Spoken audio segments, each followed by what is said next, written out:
lead large, successful companies, and they're committed to contributing millions of dollars to the Trump account. And it's really, it's going to be something incredible for children and for their employees in many cases.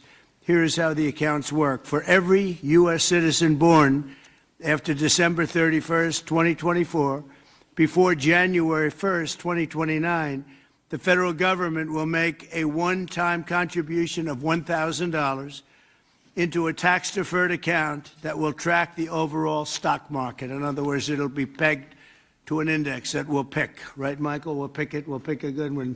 Maybe you should be the index. I'd like to have that. These kids would be very wealthy if that were the case. That would be a good idea. I think we might do that, Michael Dell. These accounts will be private property controlled by the child's guardians, and in many cases, those guardians will be the parents. We think probably the parents will be the guardians. They'll be open for additional private contributions each year from family, friends, parents, employers, churches, private foundations, and more. This is a pro-family initiative that will help millions of Americans harness the strength of our economy to lift up the next generation, and they'll really be getting a big jump on life, especially if we get a little bit lucky with some of the numbers and the economies into the future. In addition to the substantial financial benefits of investing early in life, extensive research shows that children with savings accounts are more likely to graduate high school and college, buy a home, start a business, and are less likely to be incarcerated. Trump accounts will contribute to the lifelong success of millions of newborn babies. They are fully, and this will be very interesting, I think, for everybody to hear, they are fully funded through targeted reforms in the One Big Beautiful Bill, like the $1.7 trillion in mandatory savings, welfare reforms to stop waste and fraud, a 3.5% remittance tax, and more. And it's just a part of that. The One Big Beautiful Bill is among the most important pieces of legislation in our country's history. I don't think there's ever been anything bigger. And I think it's going to go down as certainly one of the most important things we'll ever have done. In addition to the largest tax cuts in the history of our country, including the most powerful border security measures ever, it delivers major economic relief to the American workers' families. And there's so many things. Rebuilding our military, we built it just 8 years ago. We started and did a great job, but now we have to rebuild it again, plus technology change. All of a sudden, it's about drone. You know, we have a new form of warfare. It's drone warfare. So a lot of things change. We did a great job with the military, but now we're going to have to do some little tweaks, to put it mildly. And we'll be doing that, and we have it all nicely funded. I look forward to signing this into law. It's really something that we're having such an opportunity. And I have to say, he's here with us. He's a person that I've admired for a long time. You take a look at what he's done and followed his record. And it's Dell Chairman Michael Dell. He's done such an incredible job. It's as a business person, I study business people, and that's a perfect one to study. It should be almost mandatory reading. So I want to congratulate you on that, and thank you for the idea, because you're the first one that really brought this to my attention. I know that you and your friends have been talking about it for a long time, but other presidents didn't get it done, Michael, right? So we got it done. Congratulations. Thank you very much. Sure. I want to also give some recognition to my friend Brad Gerstner, who helped get us all organized and that's right. And actually thank you very much. Good, Brad. Spearheaded this. Good. And also we have with us a very powerful man in the world of business, CEO David Solomon of Goldman Sachs. David, thank you very much. Thank you for having me here. Friend. Thank you. Thank you very much. Uber CEO Dara Khosrowshahi. Where is Khosrowshahi? Right here. Where? Thank you very much. That's a hell of a name, but you've done a hell of a job. So that's appropriate. And also, again, Chairman Smith for doing such a job. Nobody knows taxes better than Chairman Smith. When we have a problem, Mike, we go to see Chairman Smith, right? So I want to thank you very much, Dara and Chairman Smith. I appreciate it. So I'd like to begin by asking Speaker Johnson to say a few words, and I think then we're going to go to Michael Dell. David Solomon. We're going to go to Dara and then to Chairman Smith. Thank you very much. Mr. President, thank you so much for your bold, visionary leadership. It is the key to all of this great success that we are achieving. And the One Big Beautiful Bill, it is not an overstatement to say it will be one of the most consequential pieces of legislation in the history of Congress. There's a lot in here. And by extension, or I would say it is an extension of the figure who I believe will be the most consequential president of the modern era, if not all American history, and that's the gentleman sitting to my left. So I want to thank you for that. Thank you very much. That's a beautiful statement. Huh? Well, I like him too. yeah. Thank you. It's a statement of objective fact, and every working American understands, I think, the principle behind this concept that we're discussing today. If you have a 401k, you understand the power of investing early for the future. Trump accounts take that same principle, and they apply it from the very beginning of Americans' lives. It's a pretty simple concept. The families that opt in will receive a one-time payment of $1,000 to a Trump account that parents can contribute to. It's a bold, transformative policy that gives every eligible American child a financial head start from day one. Republicans are proud to be the party, we always have been, that supports life and families and prosperity and opportunity. And Trump accounts are all about setting up the next generation for success. For future Americans, this early investment could really be the game changer. It could be a difference. It could pave the way for paying their way through college or buying their first home or starting a business, even when they're young. So even $1,000 at birth will put these Americans in a better position than over half of American adults who sadly have no retirement savings at all. So this would be a remedy to that great problem. And it will encourage the free market. It will encourage investment and understanding of capitalism. All these things that we want to foster among the American people so that the economy and individual lives can flourish. Of course, none of this happens unless we pass our One Big Beautiful Bill through Congress. And we have at stake the largest tax increase in American history if we fail to deliver. And we will not have this rocket fuel to the U.S. economy, and that's why this is so very important. Passing this pro-growth legislation will help every single American. From Trump accounts, this is one of the components of it, to eliminating taxes on tips and overtime, to reducing red tape on Main Street. And the One Big Beautiful Bill is going to drive prosperity. It's going to create jobs across the country. It will make all boats rise. Wages will go up. Job participation levels will go up. We'll have more opportunity, more economic opportunity for more people. So you can climb up that ladder to the next step. The typical family with 2 children is going to see their take-home pay increase by up to $13,300 a year. That's real money to real people. This legislation is geared for hardworking Americans, and it is going to help everybody. And we are excited to deliver it. It can't happen soon enough. We are very close now to that finish line. After about 14 months worth of work that's gone into this, we're excited that we're almost there. Mr. President, thanks again for your leadership, to all the great leaders around this table for all that they invest to our economy and our country and its government. And I will, as we say in the House, I'll yield back. Thank you very much, Mike. I appreciate it. And again, for a great job. Thank you very much. Michael, please. Thank you so much, Mr. President. I believe this is an incredible moment for all of us here today, and it's wonderful to be with some of the leaders of the most successful companies in the world as we come together to invest in the future of our country. We see the Invest America Act and the establishment of these Trump accounts as a simple yet powerful way to transform lives. Decades of research have shown that giving children a financial head start profoundly impacts their long-term success. With these accounts, children will be much more likely to graduate from college, to start a business, to buy a home, and achieve lifelong financial stability. Dell Technologies is proud to be one of the very first companies to support the Invest America Act, a bill that provides every child with a $1,000 seed investment account at birth. This is a straightforward step with enduring benefits. Following your inspiring lead, Mr. President, Dell Technologies will match the government's contributions, dollar for every child born to a Dell team member. This isn't just a new benefit. This is an investment in our people, their families, our communities, and America's future. And it embodies our core belief that opportunity should begin at birth. My wife, Susan, and I, also through our family foundation, have been closely studying the Invest America Act. And assuming that it becomes law, we expect to make a very significant gift.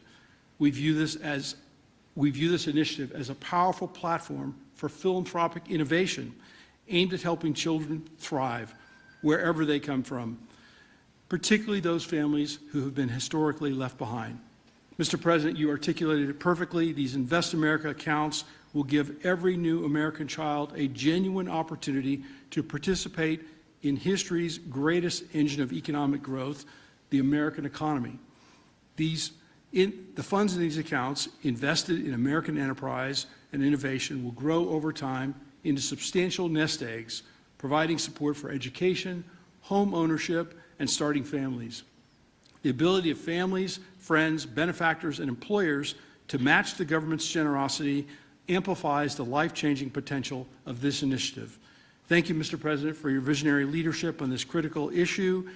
These Invest America accounts will profoundly impact countless young Americans, ensuring they truly benefit from what Abraham Lincoln described as the right of every American, the right to rise.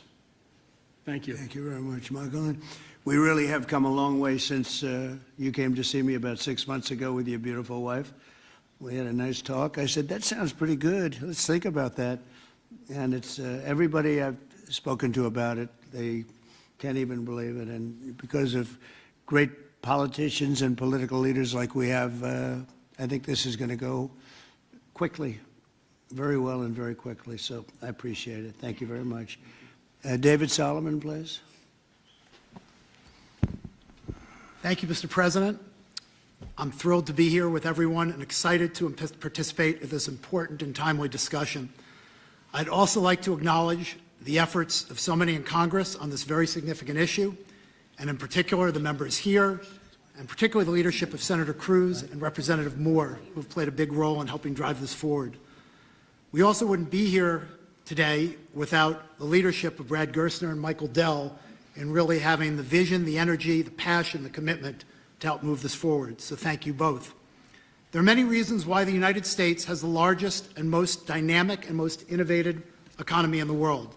But one of the most important is the fact that our system of democratic capitalism incentivizes a culture that does not penalize people for taking risks. In fact, it incentivizes people to have a vision, to go out and attract funding that's necessary to make their vision a reality. It is no mistake that many of the most important and innovative companies in the world today started in a parent's garage or on a college campus or in any one of a number of unlikely places in the United States. One of my worries is that our current and future generations of young people don't fully appreciate and aren't as educated as well as they can be on markets and capitalism. And while capitalism is not perfect, it helps fuel the American dream. This initiative gets at the core of binding those future generations to the benefits and the potential of America's great companies and markets. Early childhood investments have far-reaching benefits, and Goldman Sachs is proud to support this initiative. This is an exciting opportunity for public-private partnership and for both communities and companies to invest in young people, the future of America. Once we see the Invest in America Act signed into law, Goldman Sachs would be excited to further support this Invest in America initiative. We believe passionately in our capital markets. They're an enormous competitive strength for the United States, and we know that our economy's future vitality is dependent on young people understanding the power of investing for the long term and sharing in the benefits of ideas that bring value to the lives of people around the world. Thank you, Mr. President, for helping drive this forward, and I look forward to continued partnership on this effort. Thank you very much, David. Dara, please. Thank you. Good afternoon, everyone. Thank you, Mr. President, for hosting us here today. It's an incredible honor to be here in a place that symbolizes the very opportunity that has defined my life. Thank you, Brad. Thank you, Michael, for your vision. We all strive to build something that lasts, and the Invest America Act is a legacy that is going to last for generations. President Trump, thank you for your leadership. Your support is going to turn this powerful idea into a powerful reality for millions of young Americans. Now, I was 9 years old when I came to this country. My family arrived in America having fled the Iranian Revolution. We had lost everything that we had built. But we gained something far more valuable here. We gained a chance to rebuild again. We had a close-knit family. We had access to world-class education. and we had the one thing that fuels every American dream, and that's hope. So what if we could bottle up that hope? What if we could give that same power of hope, real, tangible hope, that comes from having a stake in your own future and a stake in the best companies in the world, to every single child that's born in this country? That's the promise of the Invest America Act. It's not just an account, it's a launch pad. It puts the unstoppable engine of compounding to work for our kids, building a future for them from day one. This mission is personal to me, and it's core to us at Uber. Every day we see people using our platform to create opportunities for themselves, to save for a home, to pay for tuition, to build their own American dream one trip at a time. And that's why Uber is so proud to support this bill, which also includes benefits for millions of Uber drivers and couriers in the form of no tax on tips. Mr. President, our earners are grateful for your support. Thank you very much. Right? What a great job. You know, when you think we're doing a lot of work on Iran right now, and Yes. I see that what you just said, you came here and they took Absolutely. it all away from you, and you started, and you've become one of the biggest anywhere in the world. What a great story that is. Thank you very much, Mr. President. Congratulations. And we wish you Amazing. all the success there. Thank you very much. We'll need it. We're going to need it for that. That's it. They're tough negotiators. They're great negotiators. Yes. Among the best. Look at Yes. you. Thank you very much. Thank you. Appreciate it, dear. Jason, please. Thank you, Mr. President. I want to first start off by thanking you for your leadership, your vision, your commitment to workers and families throughout this country. The One Big Beautiful Bill would not have been possible without you. And it delivers the largest tax cut in U.S. history, the largest mandatory spending cuts in U.S. history, the most significant welfare reforms in U.S. history, and the largest one-time investment in border security. So it's things to be extremely proud about. Representing Southeast Missouri, I'm extremely proud about how you're delivering for working families. No tax on tips. A waitress like the waitress in Nevada that talked to you about no tax on tips, and the other 4 million tipped employees in the country, they will see an extra $1,700 in their paycheck because of the no tax on tips. That's significant for someone who's just trying to put food on their table and clothes on their backs. The linemen working overtime to restore power will get an additional $1,750 into their paycheck. Seniors will get $72 billion in tax cuts. The Trump investment accounts will be a game changer for new parents, even before their newborn baby can walk or talk. Their child will have money saved to one day learn a trade, start a business, or to buy a home. Every child born under this policy will have a better shot at a future. It does not matter if they live on a city block or on a county road. This will make a significant difference to their lives, and it's because of your leadership, Mr. President, and we say thank you. Well, thank you very much, Jason, and hopefully we're going to get that through, and we have a certain date picked out, an ideal date. If it takes a little longer, that's okay, but ideally we're going to get by a certain date. And again, I think it's one of the most important pieces of legislation we've ever had before us and that the country's ever had. I'd like to ask, if I might, Brad Gerstner, one of the most successful people in our country. I'm a friend of Michael very much, and Michael has great respect. And if you don't mind, Brad, I'd like to say a few words, please. Thank you. Well, first, it's a great honor and privilege to be here. We wouldn't be here without your leadership. And for me personally, to be here with my son, Lincoln Gerstner, happens to be named after the gentleman over your right shoulder. Where's Lincoln? Well, he's good looking. He's much better looking than you. What happened? Hey, we all want our kids to be better than ourselves. But it was around our small kitchen table that this idea was really born. I started off Like Jason Smith in a small rural town in Indiana. My dad had lost everything in 1978 trying to start an auto parts company, and the Japanese were tearing apart our auto industry. We had double-digit interest rates and inflation. Our family mortgaged the house to keep the company going and ultimately lost everything. So I know a little something about starting with nothing. And I know what it felt like that first time you had a little skin in the game, where you thought you had a shot. You went from nothing to something. And like Dara said, that is the great story of America. The promise that there's mobility, the promise we can move up that ladder. But today, we've moved to a society of dependency, right? I saw somebody answer the White House's tweet on this today by saying the answer to socialism is more capitalism. This is more capitalism. This is aligning every child in America with the upside of free markets and the benefits. And that is your Main Street agenda, Mr. President. No tax on tips, that doesn't help rich folks. That helps the people who feel left out and left behind.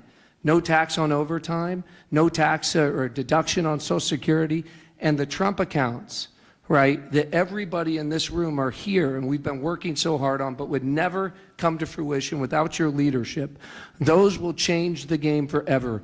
It makes America an ownership society again, because all of those kids will see the benefit of compounding. If you start with $1,000 and $750 is added a year by parents, grandparents, by churches, by the companies in this room who will all contribute to the accounts of the kids of their employees, by the great philanthropists in America. I think $750 is a low estimate per year. I think so. But if you do that, by age 18, Mr. President, these are worth $50,000.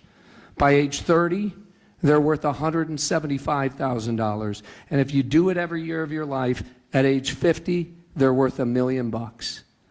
You are giving the shot for every American to feel like they're in the game again, part of America with that economic mobility, that dream that led Michael Dell to start Dell Computer in his dorm room, Dara to feel like he had a shot after coming here from Iran, and a couple poor kids from Missouri and Indiana to make it to where we are today. So thank you for your leadership. This would not happen without the reconciliation bill and the work of the many in this room, but spearheaded by the Speaker and Jason Smith, the big, beautiful bill. This is the vehicle to get the Invest America Act passed. So thank you, sir. Well, thank you very much, Brett. Great job. And nobody knew I was going to call you. He might have done the best job of the group. Got to think about that, Mike. Good recommendation, Michael. Does anybody have any questions? I think it's something that's really got to be talked about, because it's somewhat of a miracle that we're close to pulling it off. Please. What's the latest estimate on when you think the big beautiful bill will pass? We put Independence Day as a self-imposed deadline, and we certainly hope, I believe, we can still meet that. It's up to the Senate. The bill's in the Senate's hands now, but spoke with Leader Thune as recently as last night.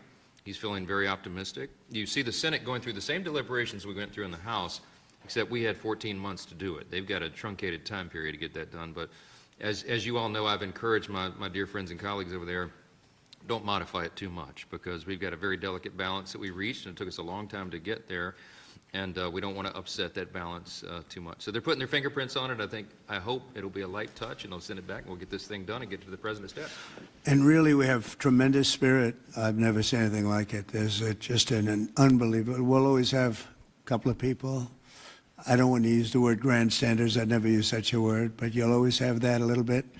But maybe you won't even have that. Who knows? There's tremendous spirit for this bill. I think like we haven't seen very much, Jason, right? We haven't seen too much. So I think it's going to go pretty quickly. Prime Minister Netanyahu, you just mentioned Iran. Did you discuss Iran? Very Did you well. discuss We discussed a lot of the things. Gaza war? Yeah, we discussed a lot of things, and it went very well, very smooth. We'll see what happens. You know, we're trying to do something with a country we just spoke about, Iran. I think you should negotiate this. You might be better. I think I'm going to send you today. What a good idea. This could have been the idea of the day. We'll have Dara get up and negotiate. They are good negotiators, but they're tough. Sometimes they can be too tough. That's the problem. So we're trying to make a deal so that there's no destruction and death. And we've told them that, and I've told them that, and I hope that's the way it works out, but it might not work out that way. We'll soon find out. Yeah, please. Mr. President, in 2020, when you were talking about unrest in American cities, you said, quote, "We have to go by the laws. We can't call in the National Guard unless we're requested by a governor." What changed now? Why is this situation different to not consult with Governor Newsom about this? Well, the biggest change from that statement is we have an incompetent governor. So I talked about governors, but I didn't talk about he's an incompetent governor. Look at the job he's doing in California. He's destroying one of our great states. And if I didn't get involved, if we didn't bring the Guard in, and we would bring more in if we needed it, because we have to make sure there's going to be law and order. You had a disaster happening. And they now admit it was a disaster. I watched the chief yesterday, who's a good man, by the way, and he said, "Well, we're lucky we did this because they were overwhelmed. You saw what was happening." So we did the right thing. Everybody agrees to that. But you have a governor who let the city burn down, didn't want water to be sent down to him. I sent billions of gallons of water. I wanted to do it in the first term. He wouldn't do it over. I don't know. They have environmental reasons, but there were no environmental reasons. I think it's just a political philosophy. But it's lucky for the people in Los Angeles and in California that we did what we did. We got it just in time. It's still simmering a little bit, but not very much. Yeah, And please. what crime has he committed that would warrant his arrest? What crime has Governor Newsom committed? A crime has he committed? Yeah, to warrant his arrest, as you I think his suggested earlier. primary crime is running for governor because he's done such a bad job. What he's done to that state is like what Biden did to this country. And that's pretty bad. It's the wrong philosophy. Thousands, hundreds of thousands of illegal immigrants, many of them prisoners. They're taking up your health care. They're taking up your space in schools. They're taking up your hospital. And in many cases, they're criminals.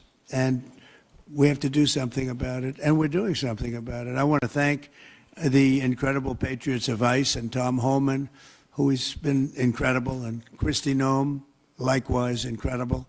The job they're doing, and it's like an unforced error. There was no reason for this. 21 million people were allowed into our country, and many of those people were criminals. And it's a shame. It's a shame, but we're getting them out, and I will say I think it's a 95-5 issue, just like so many other issues, 95-5. And the Democrats lost an election in a landslide because they're on the wrong side of the issues. I mean, it's not even conceivable that somebody would do the kind of things that he did. And then, you talk about projects. They want to build a train going from San Francisco to L.A., and it's costing hundreds of billions of dollars more than they thought it was going to cost. It's not even believable. To Brad and to people sitting here, would you believe that a train, it was going to cost X dollars and it might be 100 times X? Would have paid for this for about 50 million American children. You're right. 50 million American children instead of a 3-mile train track that never got built. We could have put Lincoln in charge with no experience. He would have done a good job. I guarantee you that. All right, please, Peter. Mr. President, have you gotten an Yeah, update Peter, from Peter, your Peter, go ahead. negotiating? Thank you, President Trump. So it seems like Gavin Newsom likes the attention that he's getting right now from I do, you. yeah, I think It he seems likes like he does. If you look at recent history, somebody who was running for president, you, who got arrested and had a mugshot, you could make the argument that politically that wound up helping you. Are you worried at all at this moment that talking about him getting arrested could be helpful to his political prospects? Because a lot of people think he wants to be sitting right where you are. Well, in my case, it was a witch hunt, and everybody knew it. And I was able to explain that during the process. Otherwise, I wouldn't be sitting here right now. And it was a total witch hunt. It's proven to be a witch hunt, and you see what's happened. In his case, it really is very obvious. You look at what's happened between the fires, I could name 10 things right now. We talk about the trains. We talk about all of the costs in California. You talk about all of the people that are flowing in, destroying life for everyone else. So no, I don't think it's going to help him. I think it's actually very bad for him. And right around the time that we were walking in here, the governor and the state attorney general said that they're going to sue you for sending the National Guard in. They're saying there's no invasion, there's no rebellion. The president is trying to manufacture chaos and crisis on the ground for his own political ends. Federalizing the California National Guard is an abuse of the president's authority under law. Well, But- you know, it's interesting. You watched the same clips as I did. Cars burning all over the place, people rioting. And by the way, we stopped it. We were able to make it much better, but it still looked pretty bad. And in watching clips last night, people were saying this is really a big problem. And until we went in, if we didn't do the job, that place would be burning down just like the houses burned down. They were in big trouble last night, Peter. You know it. And the night before, and the night before that. And I feel we had no choice. I don't want to see happen what happened so many times in this country. I watched Minneapolis burn. Look at what happened in so many different parts of California. You take a look at what happened in San Diego. There's so many different places where we let it burn. We want to be politically correct. We wanted to be nice. We want to be nice to the criminal. And what you're doing is destroying the fabric of our life in this country. No, we did the right thing. We've been given credit by people that I would least suspect. Why I would say that some of the people that came in and said, thank goodness, they said, some of them, thank God that Trump got involved. And I'm very happy I got involved. And I think Gavin, in his own way, is probably happy I got involved. Yeah, go ahead, Peter. What do you make of the fact that he says, you want a civil war on the streets of America? No, it's just the opposite. I don't want a civil war. A civil war would happen if you left it to people like him. And I liked him. You know, I always got along with him. Never had a problem with him. But he's grossly incompetent. Okay. In London? Have you gotten an update from your team in London negotiating? What? Louder. Have you gotten an update from your team in London negotiating the China trade talks? We are doing well with China. China's not easy, just like your home country is not easy there. I think we're doing very well. They're over there now. I'm only getting good reports. It's a little early, but they'll be calling in soon. In fact, probably when I get back, I'll have my first call from them. We want to open up China. And if we don't open up China, maybe we won't do anything. But we want to open up China. It'll be a great thing for China, a great thing for the rest of the world. Are you willing to lift export controls when it comes to China? Did you give your negotiators any sort of limitations? We're going to see. Look, China has been ripping off the United States for many years. Nobody charged them 10 cents. No president had the courage to charge China for whatever reason. They didn't want to do it. I took in hundreds of billions of dollars. I put on tariffs on China when I got in first term. And we took in hundreds of billions of dollars. And then I did it again, but I did it for a lot of others. If you look at the stats, the deficit last month was cut in half. Everybody was shocked. I wasn't shocked. I think a lot of the people at this table weren't, because they saw the billions of dollars that were pouring in, and the tariffs hadn't even started yet, just about. They weren't cars. They were in some countries at a very minor level. And we cut the deficit in half, and it was a big story a couple of days ago. They said, I don't believe, one of the announcers on a business network went wild, said, I can't believe these numbers. Those numbers are good. The numbers are going to be very good. I think we're going to have a great 4 years. You know, we had the greatest economy in history during my 4 years. I think this one's going to blow it away. Yeah. Mr. President, Go ahead, please. do you have a message for Greta Thunberg, and did she come up on your call with the Prime Minister today? Well, she's a strange person. She's a young, angry person. I don't know if it's real anger. It's hard to believe, actually, but I saw what happened. She's certainly different. Anger management. I think she has to go to an anger management class. That's my primary recommendation for her. Was she kidnapped by Israel, as she says? Was she kidnapped? I find it. I think Israel has enough problems without kidnapping Greta Thunberg. And secondly, are you going to Is that what she said? She was kidnapped by Israel? Yes, sir. Are you going to get rid of the Tesla and the Starlink service that you have here at the White House? No, I haven't heard that. I mean, I may move the Tesla around a little bit, but I don't think we'll be doing that with Starlink. It's a good service. Where are you going to move it to? Move it around. What do you mean? I have a lot of locations. Actually, about the Tesla. I got so many locations that I don't know what to do with them all. About the Tesla, did you ever see Elon Musk get physical with the Treasury Secretary? No, I didn't. And I tried to They ask. did have an argument, but I didn't see I didn't see a lot of physicality there. And there was this New York Times report that he did not want to talk about, Elon Musk, that alleged that he, towards the end of his time in the White House, was blurring the lines between recreational use of drugs and medicinal. Do you think he ever had drugs here at the White House? I really don't know. I don't think so. I hope not. Look, I wish him well. You understand. We had a good relationship, and I just wish him well. Very well, actually. Yeah. About aid in Gaza, you mentioned now the flotilla. Do you have a response at all about Israel intercepting this boat? And can you give us an update on what's happening to the entry of aid into Gaza right now? We've had people being shot by Israeli forces who are trying to get aid from the right Gaza now, Humanitarian yeah. Foundation. Yes. Gaza right now is in the midst of a massive negotiation between us and Hamas and Israel, and Iran actually is involved. And we'll see what's going to happen with Gaza. We want to get the hostages back. That's all I can tell you. Yeah, please, in the back. I can go back to California briefly. You had said yesterday when asked by reporters that it was not insurrection taking place, but then on True Social a bit later, you'd said they were insurrectionists. After what you've seen You're now, talking about in L.A.? Yes, sir, in L.A. I wouldn't call it quite an insurrection, but it could have led to an insurrection. I mean, that was a lot of harm that was going on last night. I watched it very closely. And it was amazing that the job that the National Guard did. And by the way, the police were working very hard also. But, you know, the police are given instructions to be politically correct. I said, no, you don't have to be politically correct. You have to do the job. And on Elon Musk, do you plan to speak to him on the phone anytime soon? I know some. Which one? On Elon Musk, do you plan to speak to him on the phone anytime soon? I haven't really thought about it, actually. I would imagine he wants to speak to me. I would think that. If I were him, I'd want to speak to me. And maybe he was already called. You'd have to ask him whether or not he's already called. But I'd have no problem with it. If he calls you, pick up and speak. Well, I don't want to say that, but I would imagine he'd want to talk to me. Mr. President, you were supposed to get a counter. Yeah, please. You were supposed to get a counter proposal from Iran today.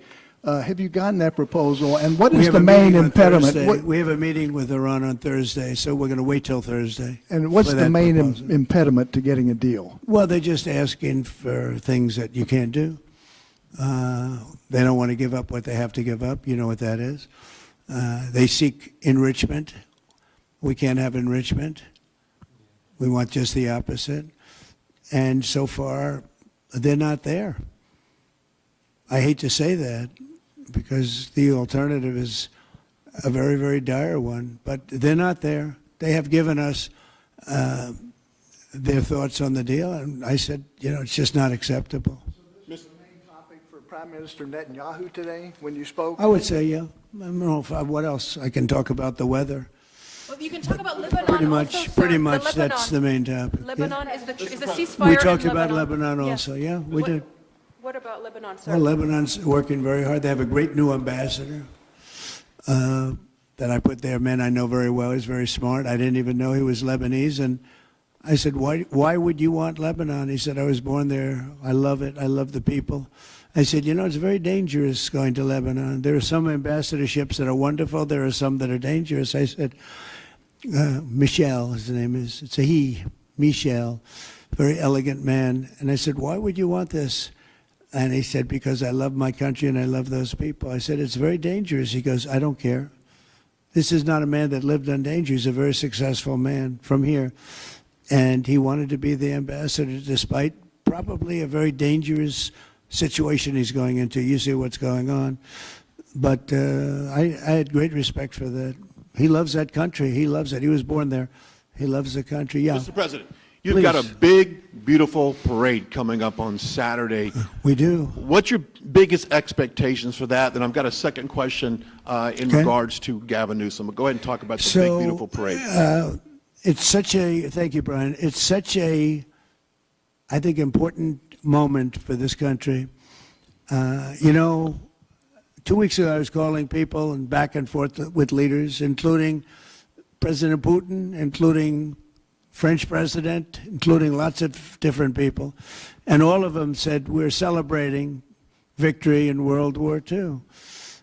And I said, wow, isn't that amazing? We're the only one that wasn't celebrating, and we're the one that won the war. Now, Russia did help. They did lose 51 million people, in all fairness. People would say, oh, he's sticking up for Russia. No, they lost 51 million people.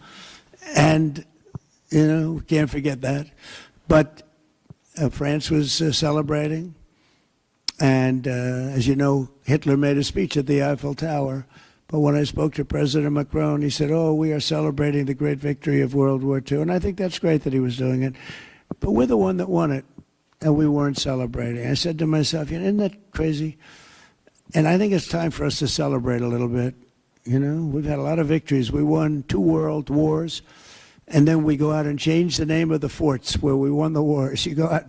We win world wars from Fort Robert E. Lee, from Fort Bragg, from all the different forts. And what do? We change the name of the forts because we want to be politically correct. So a lot of them were changing back. You probably noticed Fort Bragg and others. But I think it's a time to celebrate our military. We've rebuilt our military largely. Little low on ammunition. That's because it goes out very fast to other countries, one in particular. But we'll get that back very quickly. But we have a military the likes of which nobody has. Nobody comes close. We have the best equipment in the world. We make the best equipment in the world.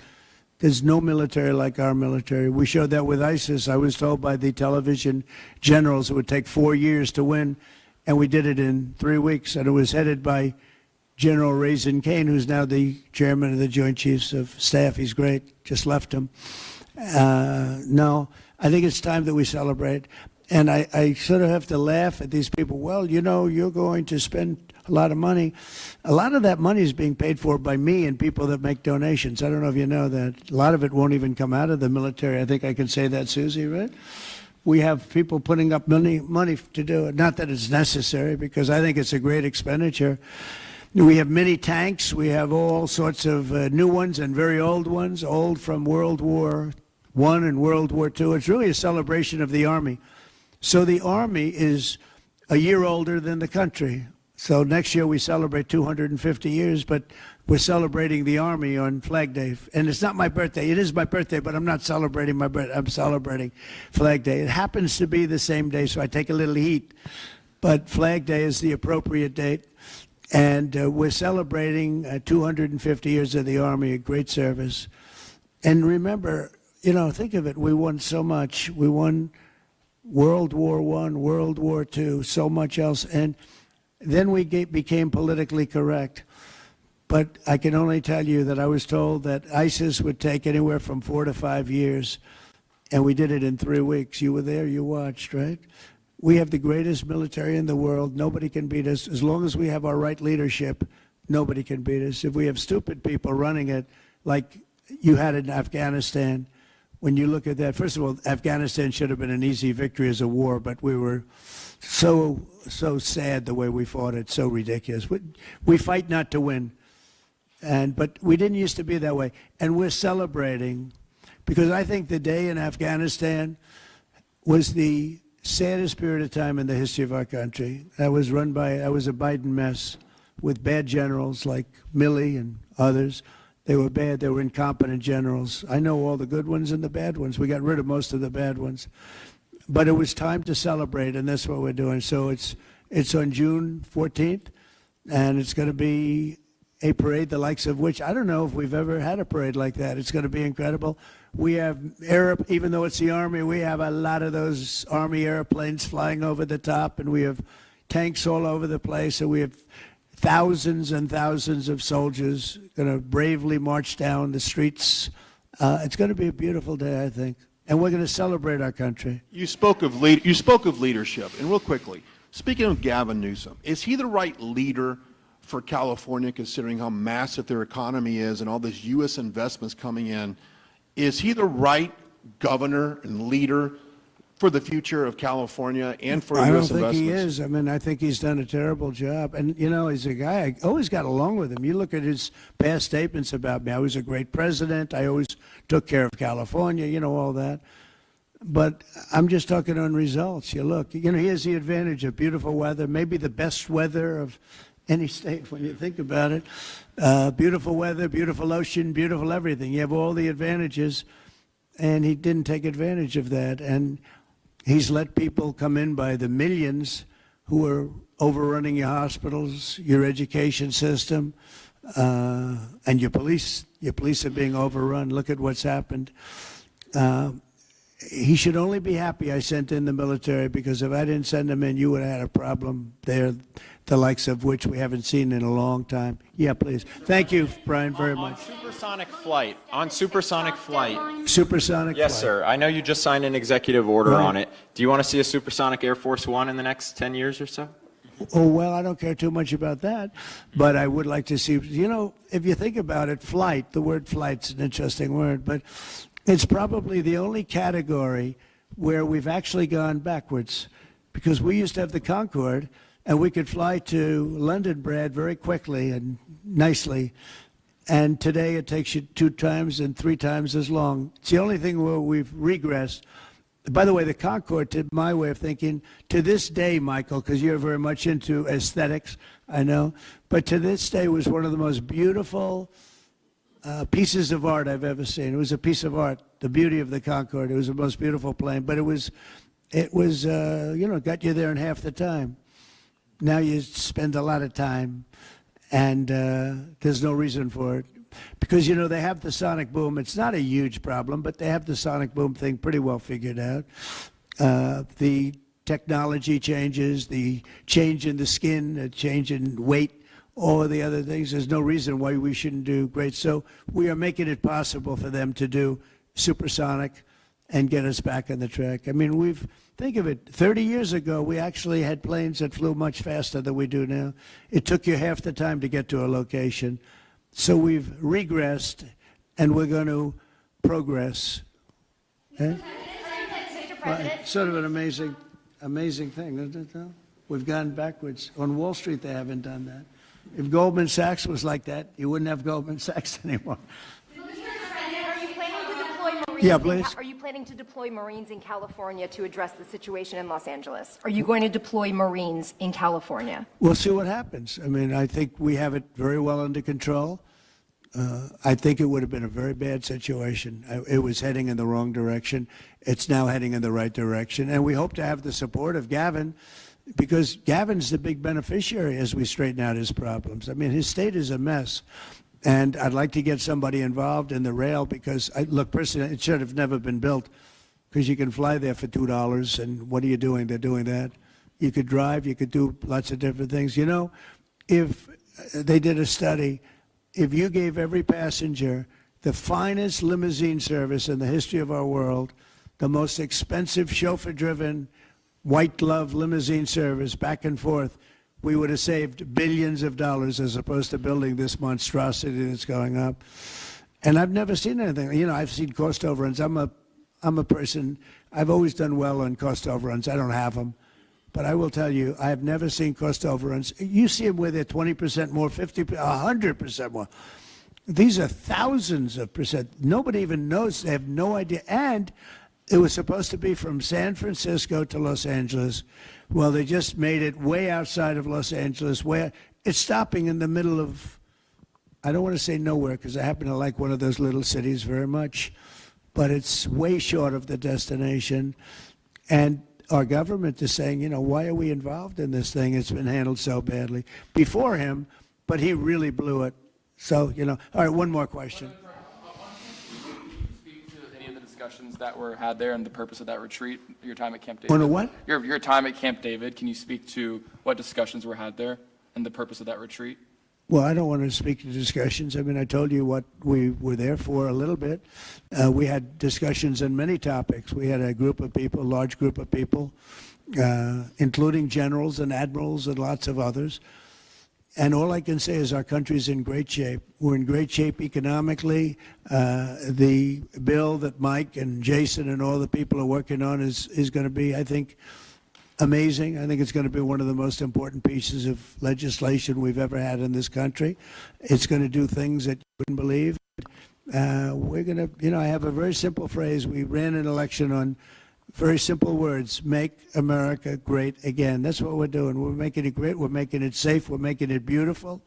And we're making it very wealthy again. You know, wealth is okay. You need wealth to take care of lots of other people. We have to make our country better. It has to heal from 4 years of abuse. Our country was abused badly by a very incompetent person and a group of people that weren't incompetent, but they were radical left lunatics. And they ran the country with an auto pen. And I hope that law enforcement's looking at that very seriously. That's like a takeover of our country in a certain way, because this guy had no idea what he was doing. You saw that during the debate. You saw that in other cases. I mean, he had no idea. I saw it years ago. By the way, 40 years ago, he had no. He was bad 40 years ago. We're not just talking about. And they always like to say age, but it's not age. I know people 88, 89, 92. Bernie Marcus, who just passed away, was 95. I spoke to him a year before. He was 100%. It's not age. It's something else. But whatever it is, you can't have that in this country. The damage he's done to this country is unbelievable. But the good news is we've got much of it fixed already, and the rest of it will happen. Thank you all very much. Thank you. Thanks, guys. Let's go back out this way.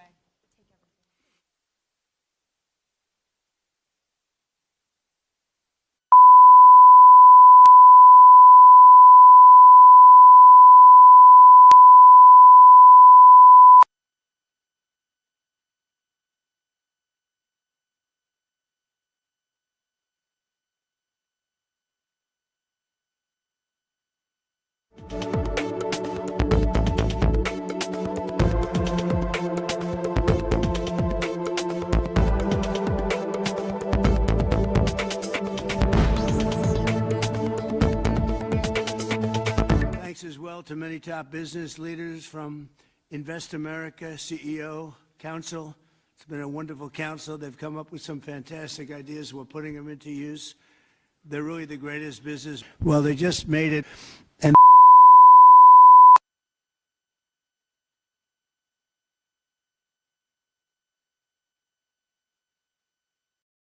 thanks as well to many top business leaders from Invest America CEO Council. It's been a wonderful council. They've come up with some fantastic ideas. We're putting them into use. They're really the greatest business minds we have today. These men and women lead large, successful companies, and they're committed to contributing millions of dollars to the Trump account. And it's really, it's going to be something incredible for children and for their employees in many cases. Here's how the accounts work. For every U.S. citizen born after December 31st, 2024, before January 1st, 2029, the federal government will make a one-time contribution of $1,000 into a tax-deferred account that will track the overall stock market. In other words, it'll be pegged to an index that we'll pick. Right, Michael? We'll pick it. We'll pick a good one. Maybe you should be the index. I'd like to have that. These kids would be very wealthy if that were the case. That would be a good idea. I think we might do that, Michael Dell. These accounts will be private property controlled by the child's guardians, and in many cases, those guardians will be the parents. We think probably the parents will be the guardians. They'll be open for additional